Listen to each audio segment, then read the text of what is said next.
Como la doctora Ingrid ha dicho, a lo largo de la evolución, quien nunca va a dejar de ser efectiva es la levodopa. Es un aliado siempre para el tratamiento y los puntos claves es iniciar temprano el tratamiento que tenga que ser para cada paciente, no necesariamente en forma de levodopa, sino en otros, y los momentos en donde empieza a fluctuar. Siempre recuerden hablar con sus médicos acerca de su respuesta dopaminérgica para que él pueda tener mucha más control sobre cómo va a seguir guiando la administración farmacológica. Y entendiendo esto, no todo es solo farmacoterapia. Y justo por ello viene hoy con nosotros la doctora Silvia García, que para mí es un verdadero honor que esté aquí. Ella es maestra mía de hace muchos años y es un honor que esté con nosotros. La doctora Silvia García es parte del Centro Médico Nacional 20 de noviembre para hablar justo de los tips terapéuticos que están alrededor, no solo del tratamiento farmacológico, sino todo lo demás. Muchísimas gracias a todos. Mil gracias a gente tan querida, a Rubén, Elisa, Carlos, Héctor, que no están ahorita, Ponchito, la doctora Estrada, Ingrid.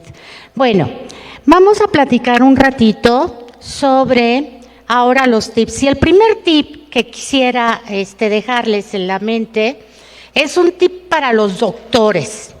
Lo primero es acercarnos a un enfermo que tiene un problema que ciertamente le aqueja y le ha replanteado la vida. Y eso pues significa que es muy importante que lo primero que hagamos los doctores es acercarnos al enfermo. Vamos a ver algunos tips que me parecieron muy importantes. Otros los tomé de consensos, del consenso canadiense, que me gustó muchísimo porque incluyó el consenso norteamericano e incluyó el consenso europeo. Yo creo que en breve SOMA tendrá el consenso mexicano para el manejo de los enfermos, donde los enfermos deben de ser primordiales, porque ustedes son los usuarios de estas alternativas. Y el primer tip es cerciórense del diagnóstico. Y el tip también va para los doctores. Fíjense que la enfermedad de Parkinson, ¿se acuerdan de los números que les planteó aquí la doctora Iris? ¿Se acuerdan de los números de que la capacidad del experto de tener especificidad era muy baja, realmente muy baja para ser experto? Pues esto se hizo en el Reino Unido y se supo que aún el experto en movimientos anormales no es tan preciso en el diagnóstico.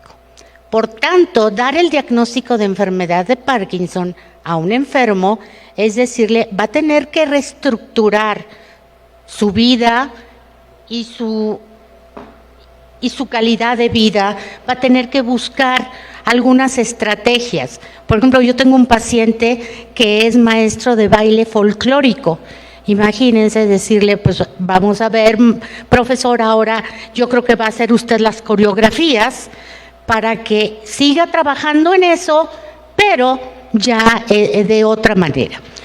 Y les pusimos, aquí está el error diagnóstico entre el 15 y el 24%, ya con los criterios del Reino Unido, porque antes de esto el error diagnóstico versaba entre el 30 y el 35%. Entonces lo primero que tenemos que tener claro es estamos realmente ante una enfermedad de Parkinson, y la otra desventaja es que no tenemos más que la clínica, porque todos los estudios solamente nos sirven para decirnos que no hay otra cosa. La segundo tip, fíjense que más bien fueron tips para los doctores. El segundo tip es que la persona a quien se le diagnosticó la enfermedad la está pasando muy mal. Lo tenemos que tener claro. Tiene miedo. Todos ustedes, ¿qué sintieron cuando les dijeron, saben qué? Esta es la enfermedad y lo vamos a tratar y le vamos a dar lo mejor que tengamos, pero todavía no hay un tratamiento que lo cure? Y entonces esto genera una situación muy adversa en los enfermos. Y además, ya se sabe que en ese primer momento en que le damos el diagnóstico a los enfermos, alrededor del 38% y un poco más si son mujeres, ya van a ir con síndrome depresivo. Entonces, le vamos a dar una noticia de vida y el paciente ya está deprimido.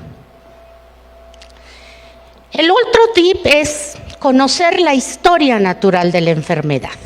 Y van a decir, ¿y los doctores cómo supieron esto? Bueno, porque hay enfermedades genéticamente, hay un Parkinson que se transmite de manera genética y donde se pudo ver todos estos cambios. Antes pensábamos que 10, 15 años, ahora se supone que pasan 20 años cuando realmente empiezan los cambios. Para el momento del diagnóstico, que es ahí en el 0 años, vean que antes ya pasaron muchas cosas. ¿Y qué fue lo primero que pasó? Síntomas leves y muy inespecíficos. El paciente olía mal, no olía bien, no tenía capacidad olfatoria. Estaba deprimido, de pronto tenía problemas para orinar, se constipaba. Previamente podía haber tenido este fenómeno que les enseñaron de tener movimientos durante el sueño REM, que normalmente no debe de ocurrir. Si no, imagínense cómo viviríamos nuestros sueños. Cuando estamos corriendo nos pararíamos y demás. Eso es un trastorno del sueño cuando aparece. Y para cuando aparece el primer síntoma motor, que puede ser temblor, habitualmente bradicinesia, el que ustedes digan, el paciente ya tiene por lo menos 20 años de cambios. Y aquí quiero decirles que el grupo donde yo trabajo, estamos buscando variantes genéticas, no de un solo gen, sino de varios genes, que puedan por lo menos delinear mejor a los enfermos en este periodo de la enfermedad. Cuando todavía no podemos decir, sí, mire, usted no le está oliendo bien, pero le va a dar Parkinson, hágame el favor. Son tan inespecíficos que no lo podemos hacer. Ahora, cuando empieza la enfermedad, pues ya vimos y les han enseñado con toda claridad que al principio, pues la enfermedad tiene un comportamiento, dependiendo del tipo, más o menos benigno, hasta que puede haber otras cosas. Ojo, queridos pacientes, no a todos les pasa todo, ¿eh? Aquí estamos haciendo toda la constelación, pero no a todos les va a pasar todo. Ahora, hay que definir la forma clínica de la enfermedad. ¿Y esto qué significa? Significa que se han evaluado subtipos. Un subtipo donde tienen mucho temblor, poca rigidez, otros que tienen mucha rigidez y poco temblor. Y se supone que dependiendo de eso, la evolución va a ser un poco más benigna desde el punto de vista funcional o un poco menos benigna. Sin embargo, desafortunadamente, ya se ha visto que en el transcurso de este tiempo puede virar una enfermedad que parecía muy benigna, tornarse a una forma más agresiva. De hecho, se hizo un estudio en el Banco de Cerebros, y esto sí fue en el Reino Unido, donde vieron que estos enfermos al final de su vida, pues no tuvieron que ver la forma clínica siempre con los cambios histopatológicos. Y actualmente la subtipificación genética se ha establecido con bases biológicas. El quinto tip: ¿a todos les debemos realizar estudio genético? La respuesta es no. Primero, porque cuando se encuentran los cambios genéticos, todavía no tenemos nada para cambiarlo, a excepción del consejo genético, dependiendo si es monogénica o no. Y segundo, porque la mayoría de las personas no tienen un gen solo afectado. ahora se acepta que la mayoría de los pacientes con enfermedad de Parkinson tienen una enfermedad poligénica y multifactorial. ¿Qué significa esto? Muchos genes afectados y muchos factores ambientales involucrados. En México, y particularmente, y esto lo platiqué con mis amigos de Soma, el gen en la forma convencional de la enfermedad que hemos visto más polimorfismos es en uno que se llama PARC8, pero no es el propósito de esta plática. Bueno, voy a hacer un recorrido rapidísimo por las guías para ver qué nos dicen las guías canadienses. Estos son los niveles de evidencia y los grados de recomendación. A es el mayor grado y buenas prácticas clínicas es lo que te dice el grupo que hizo las guías, y se basan en estudios. El 1 con 2 sumitas son los estudios más sólidos, y hasta el 4, que es la opinión del grupo de expertos. Entonces, esto es para que veamos, porque este va a ser un recorrido más o menos rápido para no tener problemas. Y bueno, estas son los grupos que participaron en estas guías. Sobre las consideraciones generales, y el trabajo que hicimos nosotros fue ahora sí ordenarlos en grado de recomendación. El grado de recomendación más importante en este rubro es que las personas deben de tener acceso a un seguimiento clínico adecuado por un profesional de la salud que conozca de la enfermedad. Fíjense que ya no dije ni psiquiatra, ni neurólogo, ni neuropsiquiatra. Un experto en la enfermedad. La otra cosa es que tenemos que ver que el paciente no tenga problemas sistémicos que hagan que no se absorben bien los medicamentos.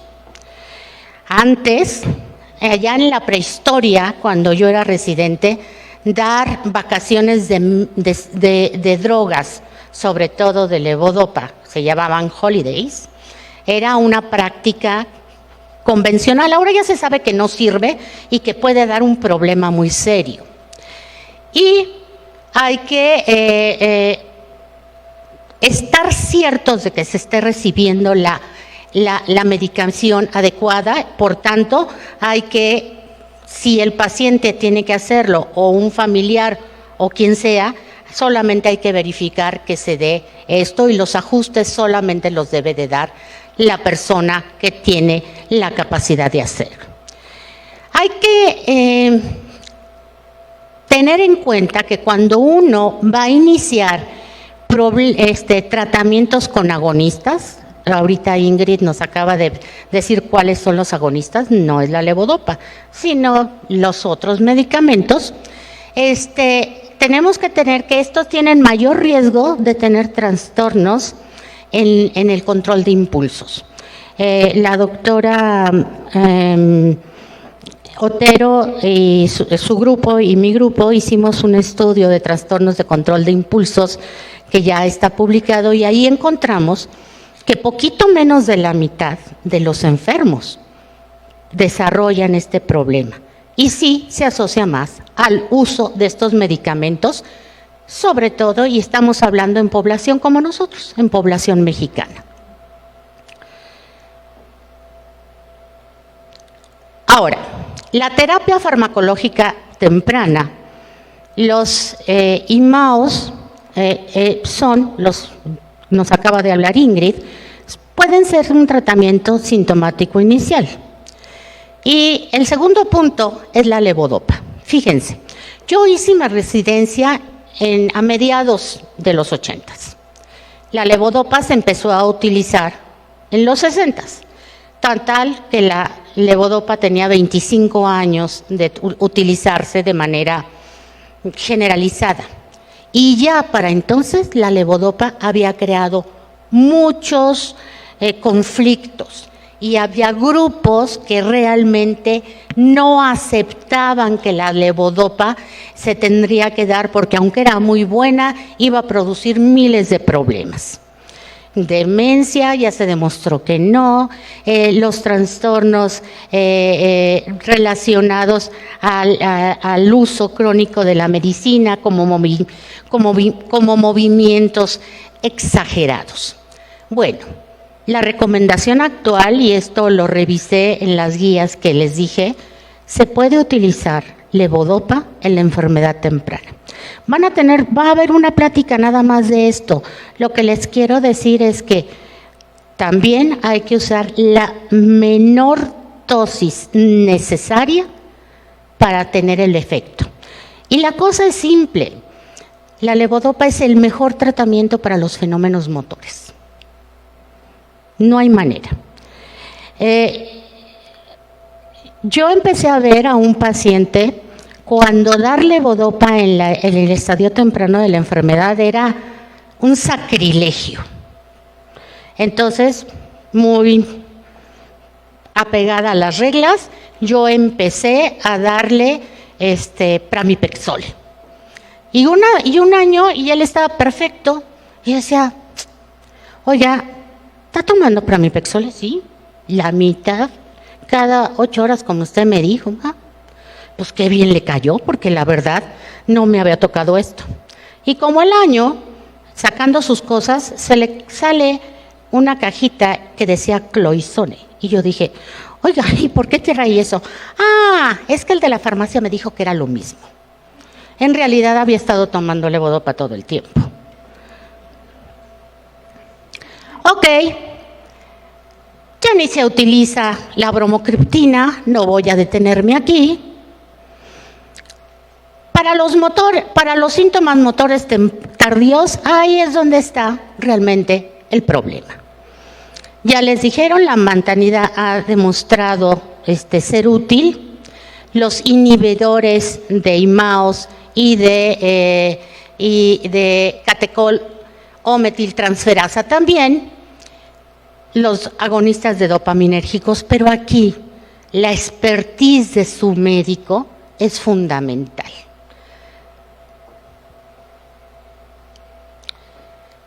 Sobre neuroestimulación cerebral van a ver ahorita, solamente decirlos que el punto de todavía de controversia es el blanco y el momento. Útil sí es. Los fenómenos disautonómicos. Bueno, para la cialorrea puede ser muy útil. La toxina botulínica, la midodrina, para la hipotensión ortostática, para la disfunción eréctil se puede utilizar los medicamentos convencionales para este defecto. Y créanme, ustedes mejor que yo lo saben, para los varones es un asunto que les genera mucho problema.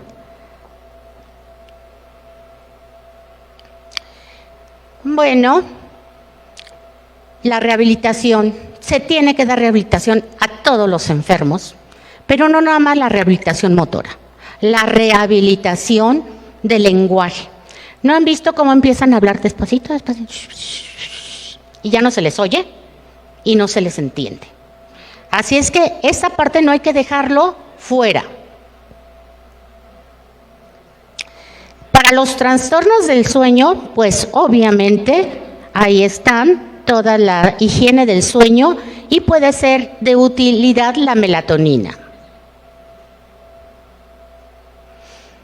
Para la psicosis, aquí rápido, la quetiapina sigue siendo la mejor alternativa y hay que tomar con mucha reserva olanzapina, risperidona y aripiprazol. O sea, mejor no hay que usarlos.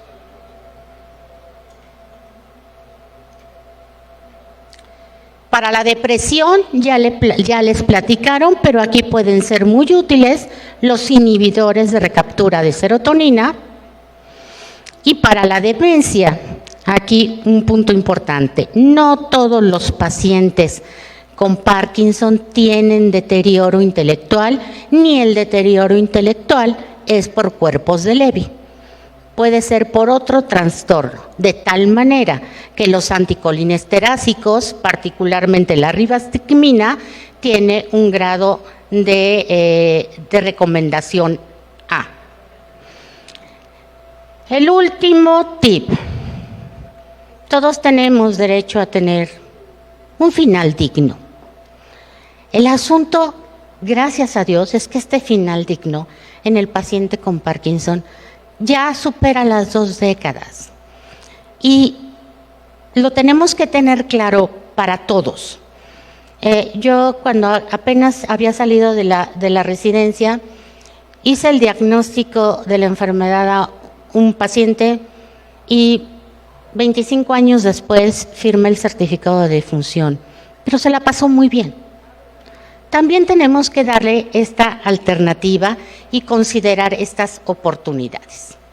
Bueno, estas son las guías de las que platicamos. El 11 de abril, el Día de la Enfermedad de Parkinson, en honor a James Parkinson, este médico londinense que hizo la primera descripción oficial, porque ya se había planteado la enfermedad. Y muchísimas gracias.